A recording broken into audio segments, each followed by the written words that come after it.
Olá pessoal, tudo bem com vocês? Hoje eu vim comentar um pouquinho sobre Crime e Castigo, do Fyodor Mikhailovich Dostoiévski. Crime e Castigo é um livro incrível.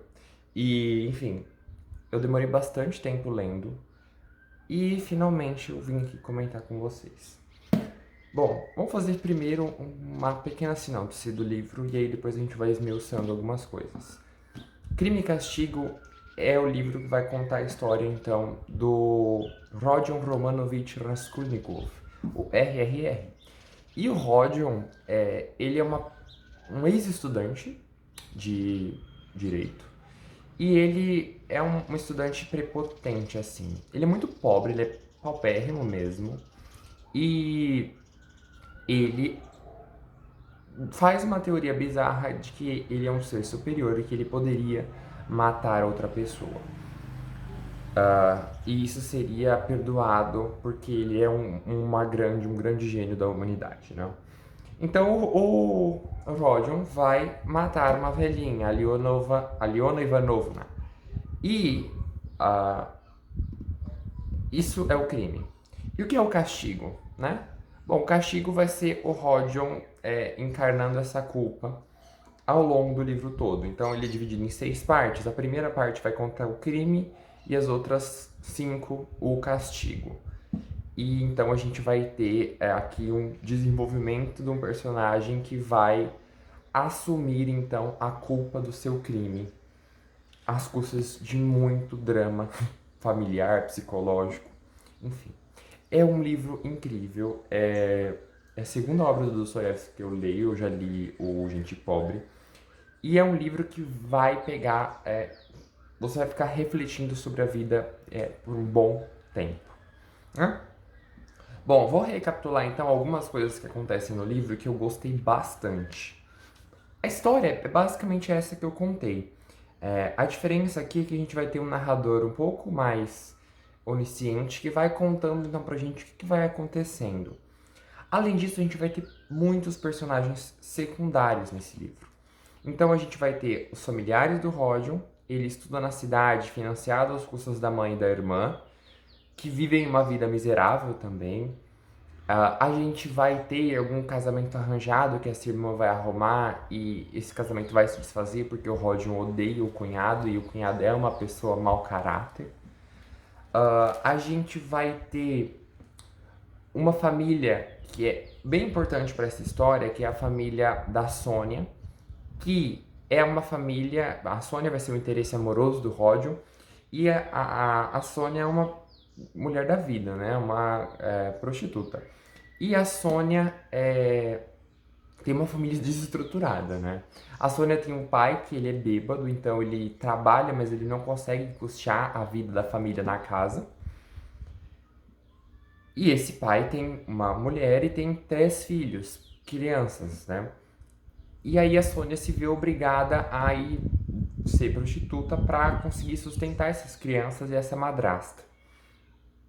A madrasta é uma figura à parte, essa mulher, esqueci o nome dela por enquanto, ela é uma pobre soberba, sabe? Que ela finge que ela era aristocrata, ela é tísica e é uma família triste. Mas enfim, como eu disse, esse livro vai partir do pressuposto, né? O Rodion vai cometer um crime partindo do pressuposto de que ele é uma pessoa extraordinária. E uma pessoa extraordinária, como por exemplo Napoleão, se a gente pegar aqui anacronicamente, sei lá, o Stalin, o Hitler, sei lá, essas pessoas extraordinárias, não necessariamente boas, não necessariamente ruins, mas extraordinárias, essas grandes figuras da humanidade que moveram a humanidade ao longo da história, elas cometeram crimes bárbaros e não foram responsabilizadas.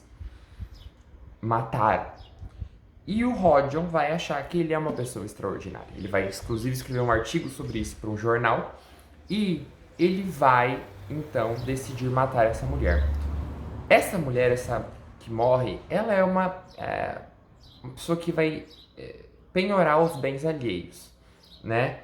Só que ela tem uma política de, por exemplo, você tem, sei lá, 5 dias para devolver o dinheiro, senão o dinheiro dobra, ela vende as suas coisas, então ela é uma pessoa muito carrasca. E o Rodion pensa, poxa, se eu matar essa mulher eu tô fazendo um bem para a humanidade. Daí a gente tira, na verdade, duas coisas importantes para a obra. O Rodion, ele se desprende da figura de Deus, né? A gente sabe que o Dostoiévski era católico e ele se tornou católico, né, fervoroso, quando ele trabalhou na Sibéria. Então ele vai falar sobre essa moral e sobre a necessidade, talvez, dessa moral existir na sociedade.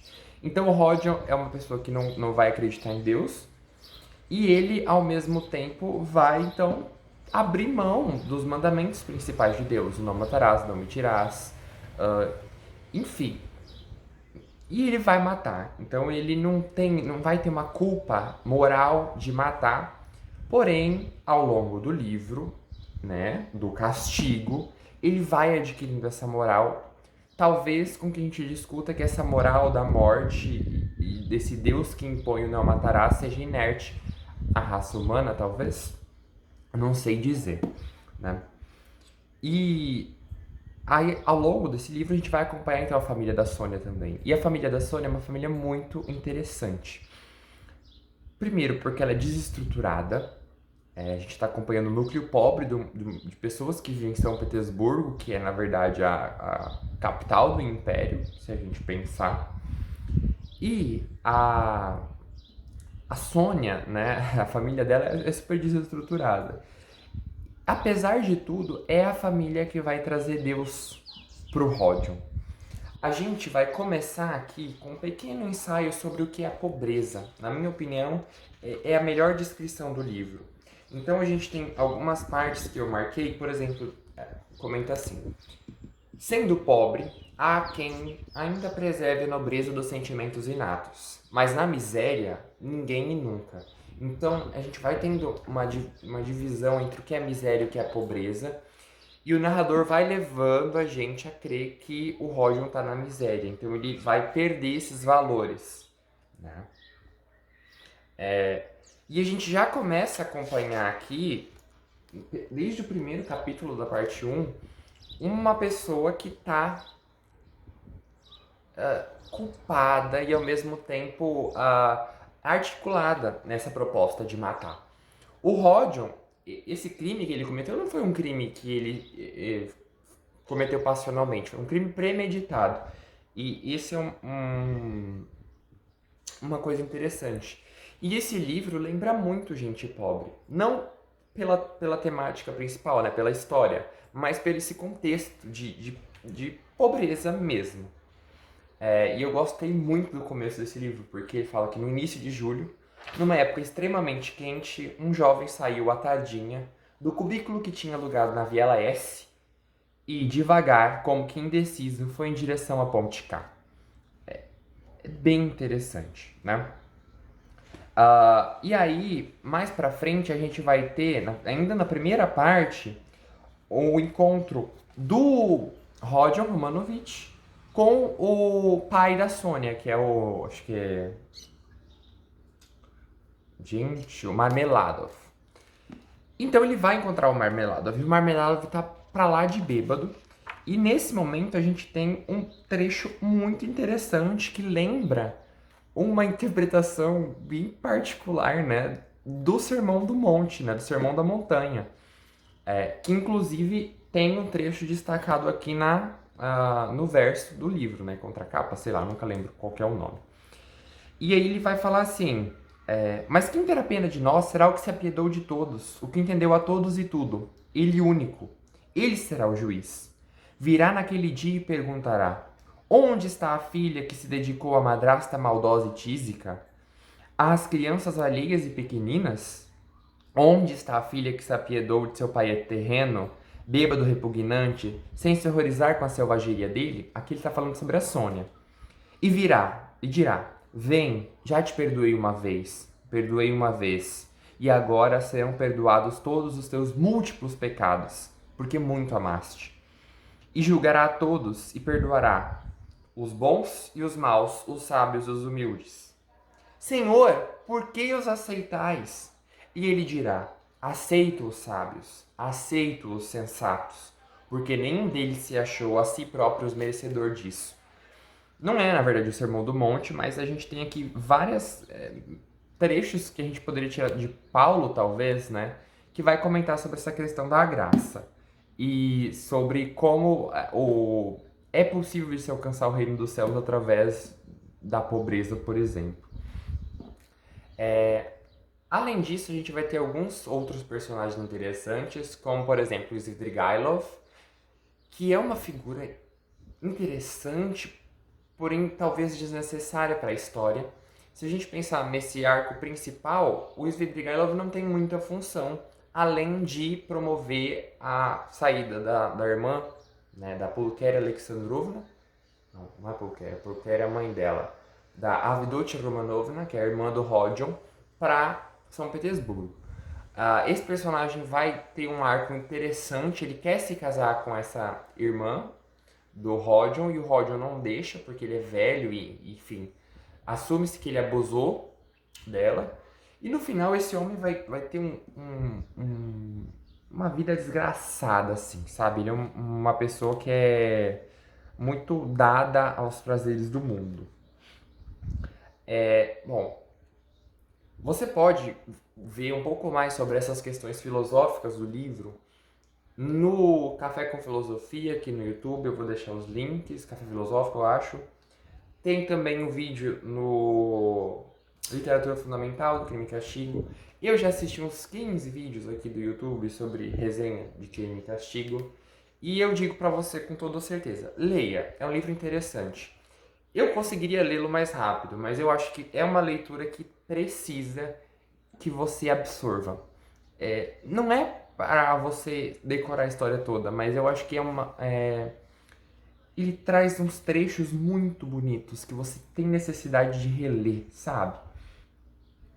Outra coisa fundamental nesse livro, ele traz alguns diálogos muito interessantes, né? As melhores partes desse livro estão em diálogos que acontecem entre dois ou mais personagens, que são diálogos pesados que vão falar sobre a vida, a verdade, o universo, sobre o bem e o mal. É um livro interessantíssimo. Tem poréns? Tem poréns. Eu não acho que é um livro perfeito. Eu acho que, inclusive, provavelmente o Irmãos Karamazov deve ser melhor que esse livro.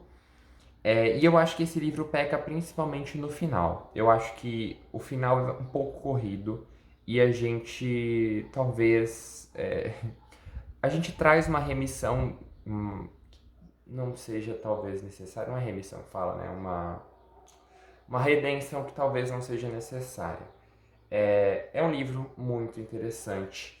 E a gente vai ter o final que é interessante também, que vai trazer sobre o amor, né? Sobre essa capacidade do amor curar. Outra coisa interessante também é que a outra pessoa que vai apresentar Deus pro Rodion é a Sônia, que é uma prostituta. E ela vai, talvez lembrando Maria Madalena, e ela vai dizer pra ele: vá para um lugar e grite em voz alta, eu matei, renda-se ao chão, né, lamba o chão, enfim. E ela entrega um terço para ele, né, um crucifixo, eu acho. E isso é muito simbólico, né? Bom, a minha dica para vocês é leia esse livro. Essa edição aqui da Martin Claret é muito boa, a tradução é do Oleg Almeida, ele tem bastantes notas de rodapé. As notas de rodapé dele não são cansativas, ele não traz umas notas muito desnecessárias. Eu tô lendo Orlando no momento e as notas são bem chatas. Aqui não, aqui as notas são concisas. Ele traz um prefácio interessante, dá pra ler esse prefácio, que ele não vai ter spoilers da obra, tá? E é uma edição muito bonita, né? Ela é impressa naquela editora geográfica e é muito interessante. O ponto negativo talvez é que as letras do corpo do texto mesmo são em vermelho. Particularmente, eu pensei que ia ser pior do que foi realmente. Eu achei que ia me dar mais dor de cabeça, mas é um vermelho mais sóbrio, né? Um vermelho mais fechado. Quando a gente compara o vermelho com o preto, parece que ele é mais aberto. Mas ele não é tão aberto assim não, ele é um pouco mais fechado e não me deu dor de cabeça. Enfim, é uma edição muito bonita para você ter na estante, eu acho que vale a pena e, pra mim, é uma das melhores edições do mercado, por isso que eu a adquiri. Eu acho que tem uma tradução do Rubens Figueiredo também, deve estar pela 34. E eu acho que não tem muita diferença entre as duas, mas eu recomendaria essa aqui. Se você gostou desse vídeo, deixe seu gostei, deixe seu comentário. O que você achou de Crime e Castigo quando você leu? Porque eu sou assim, eu leio leio qualquer livro e eu saio vendo vídeo pelo YouTube adoidado pra ver se o que eu achei foi igual ao das pessoas. E é isso, pessoal. Até mais. Tchau, tchau.